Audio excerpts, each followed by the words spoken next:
Enforcement Directorate can summon any person.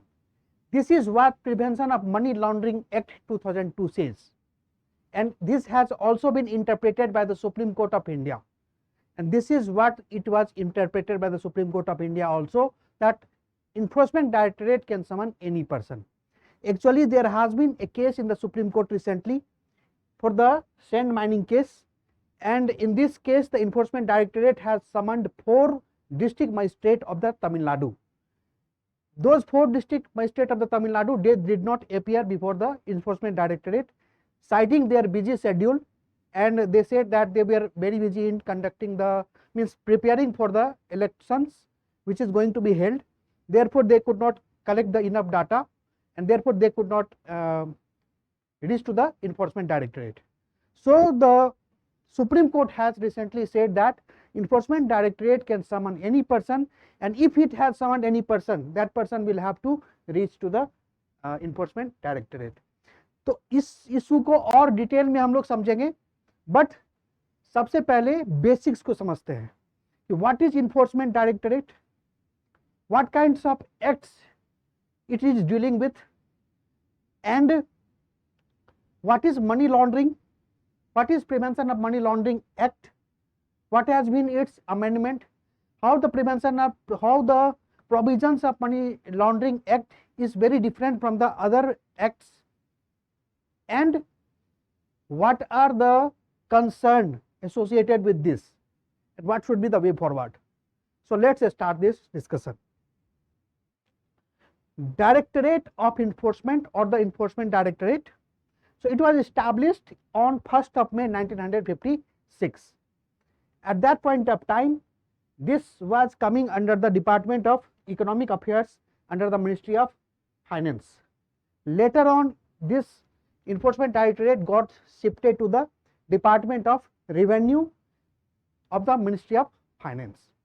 So it is headquartered in the New Delhi, and there are 5 regional branches of this Enforcement Directorate, that is Mumbai, Chennai, Delhi, Chandigarh, Kolkata, right. So that is there. Who are all the officers inside the Enforcement Directorate? So they also means recruit directly, as well as they take officers from the IS officer or IPS officer or like IRS officers. So combinedly they take from the different cadre of means those officers which have been selected to the civil services exam. So they are included into the Enforcement Directorate for different kinds of functions, right. Now what are the acts, what are the acts which is being implemented by the Enforcement Directorate? So actually there are 4 acts. The first act is Coffee Posa Act. Coffee Posa Act is Conservation of Foreign Exchange and Prevention of Smuggling Activities Act 1974. So any kind of smuggling is going on, and there will be some kinds of money trails will be there. So the Enforcement Directorate will be investigating those money trails, right. In this, Foreign Exchange Management Act will also be implemented by the Enforcement Directorate. Means if there will be money coming out, money coming from the outside, or the money going outside, right. So if there is exchange of money from India and from other countries, so Enforcement Directorate will keep an eye on those things, whether that is being done legally or illegally, right. So Foreign Exchange Management Act will also be implemented by the Enforcement Directorate. Most importantly, the Enforcement Directorate implement the Prevention of Money Laundering Act, right. And from this act only the Enforcement Directorate is getting lots and lots of power. We will be discussing this in very much detail. And another thing is the Fugitive Economic Offenders Act 2018. So this act came into the 2018 to stop those fugitive offenders like the Vijay Mallya, Nirav Modi, right. तो सच kinds of person जब ये देश छोड़ के भाग जाते हैं तो इनका प्रॉपर्टीज को एनेक्स किया जा सकता है, इनके प्रॉपर्टीज को गवर्नमेंट सीज कर सकती है. So therefore this Fugitive Economic Offenders Act 2018 comes into the picture, and Enforcement Directorate will be helping in implementing, or rather it will be implementing this Economic Enforcement Fugitive Economic Offence Act 2018, right. So let's go further. Before we understand the Prevention of Money Laundering Act, first understand what is money laundering. Just like the laundering, in the laundering what you do, जो गंदे कपड़े होते हैं, है ना, black गंदे कपड़े, तो उसको क्या करते हो, साफ सुथरे कपड़े में कन्वर्ट कर लेते हो थ्रू द वॉशिंग मशीन, या हाथ से साफ करके लॉन्ड्रिंग करके आप साफ कर लेते हो. Exactly same thing is money laundering. यहाँ पे लॉन्ड्रिंग किसका होगा, मनी का. इसका मतलब है that black money will be converted into the white money. तो इसका स्टेजेस होता है. There are stages of the money laundering. What are the stages? First, the black money will be collected from all the illegal sources, right. This criminal minded activity, they collect black money through the extortion या कहीं से corruption करके, right. So through all these methods they collect money. इस ये जो money collect हुआ, इसको अब किसी ना किसी मेथड से जो फॉर्मल इकोनॉमिक सिस्टम है, जो मॉनेटरी सिस्टम है, जो बैंकिंग सिस्टम है, उसमें प्लेस करना होगा. So this step is called placement, right. In this, from the illegally collected money, they are placed in the banking system. So this placement takes place. Now ये जो placement हो गया, उस placement से अब बहुत सारा layer निकाला जाएगा. The money placed in the financial system, from this the money is blended with the legitimate funds and constantly moved to the distance to fund from the points of the origin. तो इस ये जो मान लो कि 10,000 करोड़ रुपए का placement हुआ, अब इसको क्या करेंगे, लाइक एक एक करोड़ का ट्रांसफर जो है, या और भी छोटे अमाउंट में 50,000 का, 1 लाख का, 1.5 लाख का, 2 लाख का, या 5 लाख का, 10 लाख का, जितना छोटा अमाउंट में हो सके, अलग अलग बहुत सारे बैंक अकाउंट्स में ट्रांसफर करेंगे. एंड बहुत सारे बैंक अकाउंट्स में ट्रांसफर, ये जो प्रोसेस होगा that will be called as the layering. जैसे अगर बहुत सारा मनी है तो उसको अलग अलग लेयर्स में प्लेस करने को it will be called as layering. Now after this layering has been done, then it will be integrated.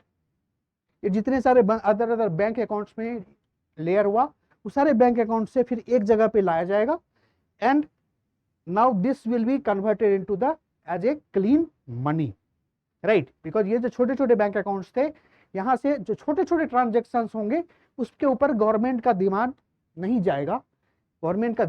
जाएगा, right. So then what will be called, it will be called as the integration, and finally the money will be cleaned. So these are the 4 stages through which a black money is converted into the white money. Now come to the Prevention of Money Laundering Act. So this act was passed in 2002, and since then it has been in action. If you take the international examples, then there are various conventions which force the government to bring such acts. For example, this Vienna Convention. The Vienna Convention talks about to combat the menace of money laundering, right. तो इसको अगर ratify करना है government को, तो इससे related एक act लेना पड़ेगा. तो इसके लिए prevention of money laundering act आया. Another thing is that United Nations Convention against the illicit trafficking in narcotic drugs and psychotropic substance. So whenever this trafficking of drugs and psychotropic substance takes place across the country, then therefore at that point money का involvement होता है बहुत ज़्यादा, right. तो ये money laundering जो है, ज़्यादातर ये जो इलिसिट ड्रग ट्रैफिकिंग होता है वो ब्लैक मनी से ही किया जाता है. तो इस एक्टिविटी को भी रोकने के लिए अगर इंडिया को ये कन्वेंशन रेटिफाई करना है, तो इसके लिए भी एक मनी लॉन्ड्रिंग एक्ट चाहिए थी. Therefore this Prevention of Money Laundering Act 2002 came. On whose person it will be applicable? So it has very wider domain or the very wider scope कि किस किस पे ये applicable हो सकता है. For example, it can be applicable on any individual, any companies, any firms, any joint firms, right. So or any agencies. So anything which is there, उसके ऊपर ये prevention of money laundering act लग जाएगा, चाहे वो कोई individual हो, वो मनी लॉन्ड्रिंग कर रहा हो, या कोई कंपनी कर रहा हो, कोई एजेंसी कर रहा हो, कहीं भी कोई भी अगर मनी लॉन्ड्रिंग कर रहा है तो वो इसके दायरे में आ जाएगा, right. Through this prevention of money laundering act there are various sections, for example section 16, section 17, section 19, तो अलग अलग सेक्शंस में अलग अलग पावर्स हैं to the enforcement directorate. The enforcement directorate can seize the property which has been collected through the illegal money or the black money, right। वो किसी के को समन कर सकते हैं, किसी को बुला सकते हैं, मीन्स किसी भी तरह से वो इन्वेस्टिगेशन कर सकते हैं। Under the section 19 they also have the power to arrest any person. तो जितने आप जो भी सोच रहे हो कि prevention of money laundering act के थ्रू इन्फोर्समेंट डायरेक्टरेट ने किसी को अरेस्ट किया, तो वो सेक्शन 19 का एप्लीकेशन करके वो अरेस्ट किया जाता है। So that is normal thing. Now under the prevention of money laundering act there are several contentious provisions also. So what are those contentious provisions? देखो, नॉर्मल केसेस में क्या होता है कि if you are giving any kind of statement in front of any police, तो वो statement को court मानती नहीं है as evidence unless and until you provide that statement in front of the magistrate, right. वो पूछा जाता है कि पुलिस के सामने जो आपने स्टेटमेंट दिया, क्या सही में आपने दिया, होशो हवास में दिया, कोई जोर जबरदस्ती करके तो नहीं दिया गया, राइट। तो ये चीज होता है इन नॉर्मल जो है, जैसे सीआरपीसी के अंदर, और सीआरपीसी तो है अब चेंज हो गया है उसका नाम, तो उसके थ्रू जो है ये होता है। So but prevention of money laundering, it is the only act in which a statement recorded before an investigating officer is admissible in the court as an evidence.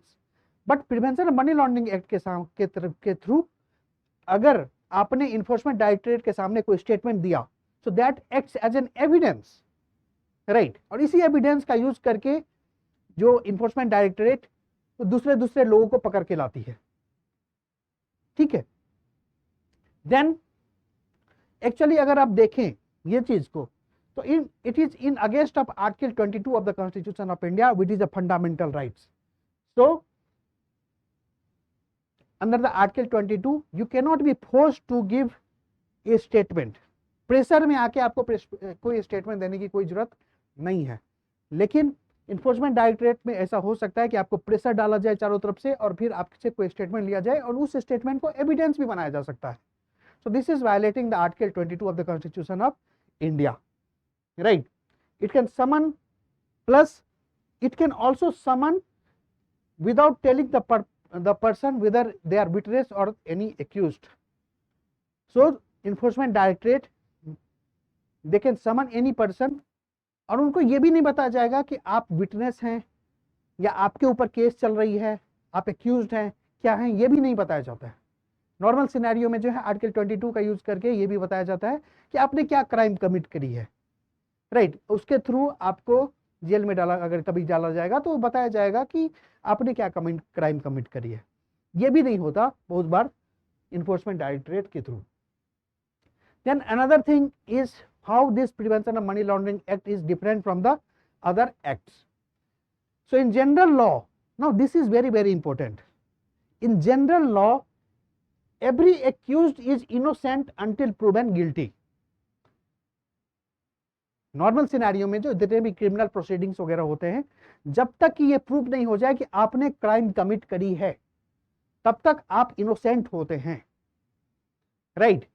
But in the prevention of money laundering act what happens, एक बार आपके ऊपर case start हो गया, so every accused is a guilty till proven innocent. तो जब तक ये prove नहीं हो जाता कि आप इनोसेंट हैं, तब तक ये माना जाएगा कि आप गिल्टी हैं। इसीलिए आप देखोगे कि बहुत सारे लोगों को इन्फोर्समेंट डायरेक्टरेट के थ्रू लाइक जेल में डाला गया है using the prevention of money laundering act, और अभी तक ये प्रूव नहीं हुआ है कि क्या उन्होंने सही में वो क्राइम करी है या नहीं करी है, right. Because it is given in the act that every accused is guilty till proven innocent. जब तक वो प्रूव नहीं हो जाते कि वो लोग इनोसेंट हैं, तब तक हो सकता है कि वो जेल में रहे. So this is very different thing. Another thing is, in general law, no one can be forced to be witness against themselves. You cannot be forced to be witness against yourself. Means आप अपना witness खुद नहीं बन सकते in general law, right? लेकिन यही चीज या प्रोविजंस अगर देखोगे prevention of money laundering act के अंदर, तो यहाँ पे section 63 of the prevention of money laundering act says that you have to give information, and information must be given by the accused. False information or no information is another offense. It's no matter what, you will have to give the information, right? So this is also in contrast with the normal criminal law. Okay, now coming to the issue ये हुआ था कि sand mining जो case चल रहा है, इन regarding that enforcement directorate has given the summon to 4 district magistrate of the Tamil Nadu, and they have cited the reason that we are very busy in the election procedures and we have no time to collect the data. But the Supreme Court has said that the enforcement directorate का अगर summon आया है तो you will have to mandatorily go there, right? और Supreme Court ने judgment दिया है कि by the April 25, these 4 district magistrates will have to go to the enforcement directorate. They will have to help those enforcement directorate in solving this sand mining case. तो ये चीज आया. तो ये बहुत ज्यादा जो है वो डिस्कशन में आया था. तो citing the section 50 का 2 of the Prevention of Money Laundering Act, the Supreme Court has said that the enforcement directorate to summon any person whose attendance for giving evidence or production of the record in the court in the course of any investigation or proceedings. तो enforcement directorate किसी भी person को, India के किसी भी person को, हम मुझे भी आपको भी किसी को भी समन कर सकती है जिससे भी कोई भी इंफॉर्मेशन चाहिए इन्फोर्समेंट डायरेक्टरेट को, राइट?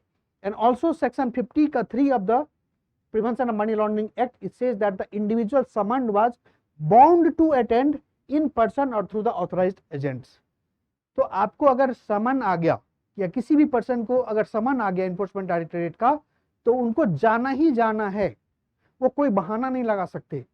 या अगर नहीं खुद जा पा रहे, then through any agent he will have to appear before the enforcement directorate.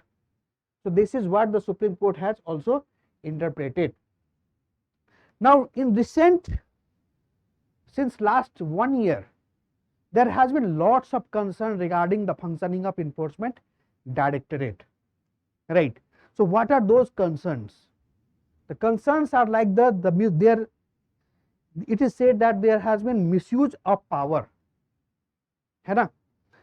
Because it has been criticized that the government, क्योंकि आपको पता है कि ये किसके अंदर आता है, मिनिस्ट्री ऑफ फाइनेंस के अंदर इन्फोर्समेंट डायरेक्टरेट, तो डायरेक्टली गवर्नमेंट के अंदर आ रही है ये agencies. This is not an autonomous agency, right? So the government has clear cut influence on this enforcement directorate and it's functioning.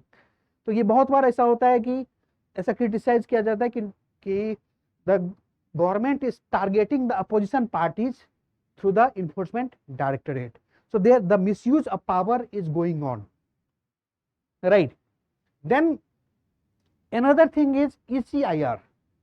ECIR इसका फुल फॉर्म है enforcement case information report.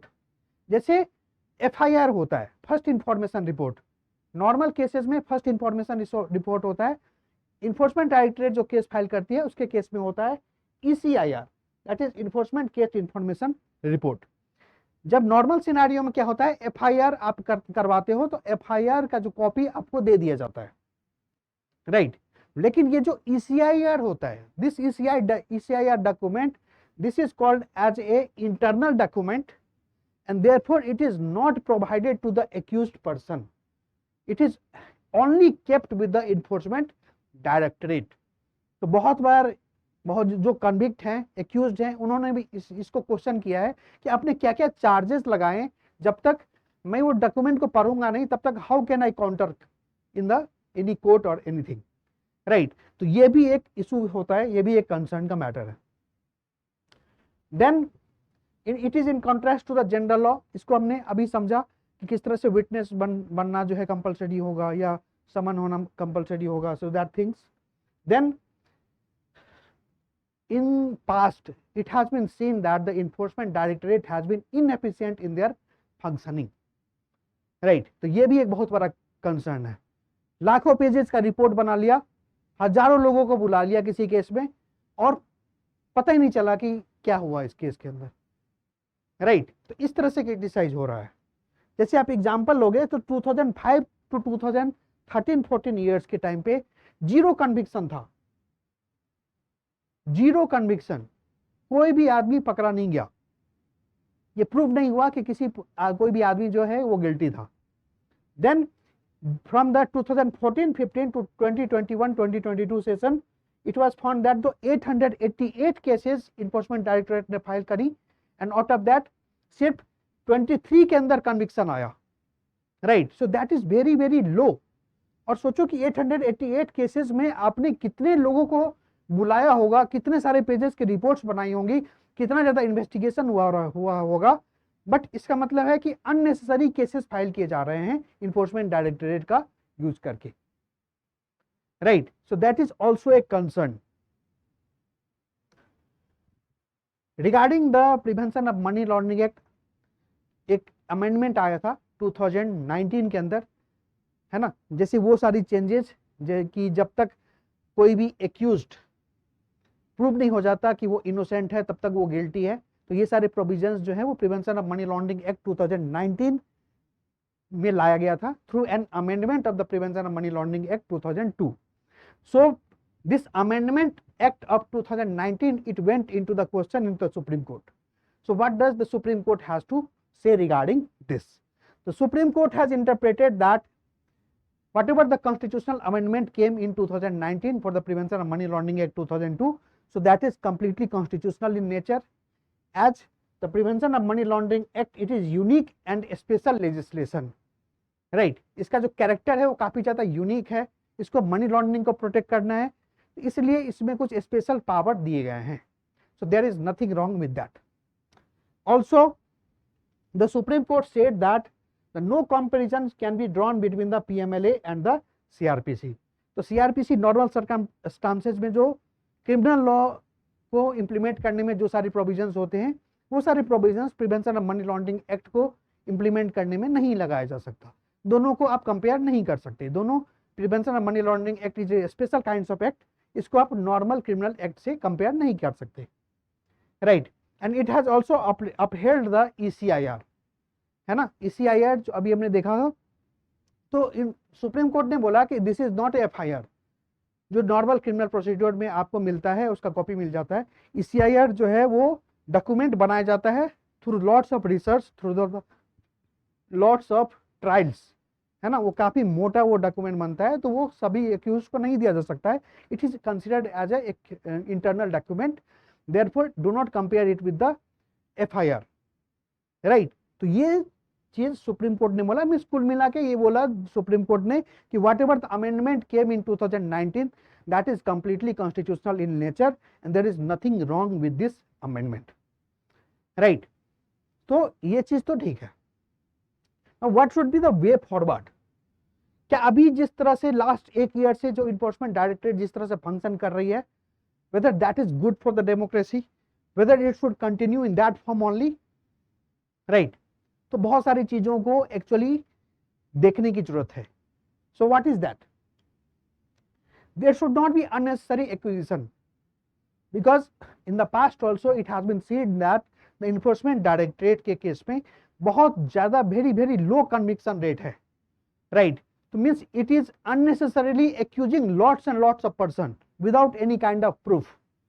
कोई किसी का नाम ले लिया तो उस आदमी को बुला लिया, इस आदमी ने किसी और का नाम ले लिया तो उस आदमी को बुला लिया, उस आदमी ने 10 आदमी का नाम ले लिया तो उस 10 को बुला लिया। तो like this is unnecessary acquisition. ये prevention of money laundering act ये स्पेशल एक्ट है, आपके पास स्पेशल पावर्स है। दिस डज नॉट मीन कि आप लोगों को परेशान करते रहोगे। So that is there. Then public sentiments भी खराब हो रहा है, the faith on the institution भी डाउनग्रेड होता जा रहा है। लास्ट 1 ईयर से पब्लिक डोमेन में यही जा रहा है, जो सिग्नल जा रहा है, that is that this ruling government, they are using the enforcement directorate and the central bureau of investigation as a weapon against their opposition party, and most importantly during the recent elections, right? तो ये जो किसी भी institutions के ऊपर जो faith खत्म हो रहा है जनरल पब्लिक का, so that is very bad, that should not happen. We as the people of India should have the faith on institutions like the CBI, CVC, Enforcement Directorate, or the judiciary, right? So public sentiment should not be hurt. Then this, even though this Enforcement Directorate coming under the Ministry of Finance, still there should be some kind of autonomy should be provided to the Enforcement Directorate, and this autonomy जो enjoy करना चाहिए Enforcement Directorate के, जो अभी नहीं enjoy कर रही है, वो autonomy provide किया जाना चाहिए, so that the Enforcement Directorate can function in better manner, and there should be checks and balances. बहुत बार ऐसा होता है कि using the prevention of money laundering act किसी भी पर्सन को जेल में डाला, वो साल के लिए, 2 साल के लिए, 3 साल के लिए वो जेल में है, अब उसको अगर प्रूफ नहीं मिल रहा आपको, then you should release that person, right? लेकिन बहुत ज्यादा जो वो चेक्स एंड बैलेंसेस नहीं है, so that checks and balances need to be established, right? So overall all these things has to be done, then only the democratic principles in our constitution, democratic principles in our country can be upheld, right? And in a democracy this is very much important, that whatever the institutions are there inside the country, the people should have the faith, the people should have faith on their representatives, right? And all these institutions, तो इसको ensure करना बहुत ज़्यादा जरूरी है to have a better democratic country. So this was all from my side regarding this. Hope you have understood this topic. We will be continuing this series. Thank you very much.